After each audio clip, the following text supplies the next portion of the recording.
দেখান তো কোথায় তারিখ দেওয়া আছে? এই যে আমরা 6 তারিখ ডেট দিই। 6 কি লেখা আছে? 6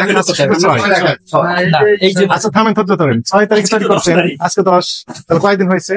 6, 7, 8, 9, 10, 5 দিন হয়ে গেছে আপনার এখানে। কয়দিন পর্যন্ত মেয়াদ থাকে? এটা তো আরো মনে করেন 4 দিন আমরা রাখতে পারবো। তাহলে মোট কয়দিন হবে? এটা তো আমরা ফ্রিজে 2 দিন ডিপ না করলে এটা তো নিয়ে পারবে না। এই কারণে এটা তো যাইতেছে অনেক দূরে। কিন্তু 6 এটা কিসের 6? কোন মাসের 6? এটা ডিসেম্বরের 6। আপনি কি বুঝতে পারছেন একটু ভুল ত্রুটি হয়েছে?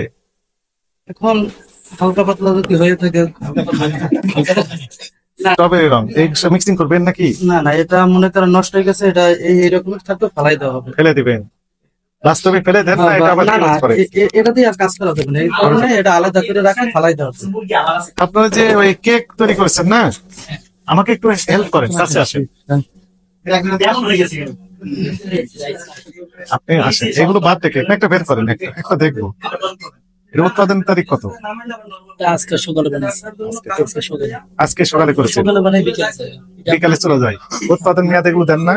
আমাদের ঠিক থাকে না, কেক থাকে না? আমাদের ঠিক থাকে না, 2-1 দিন প্রতিদিন কেউ কোনো উৎপাদন মেয়াদ কিছু দেন না? না, প্রতিদিন দিনে। মনে করেন আপনি তো ওই বিভিন্ন সেল সেন্টারে বিক্রি করেন, তো ওনারা কয়দিন পর্যন্ত এটা বিক্রি করতে পারবেন? এনারাও যদি ফ্রিজে রাখে তাহলে 1 সপ্তাহ, 1 সপ্তাহ। আর ফ্রিজে যদি নর্মাল রাখে তাহলে নরমাল রাখলে 3 দিন। 3 দিন থাকে। মনে করেন মেয়াদ 3 দিন হলো, ধরলাম যে দরকার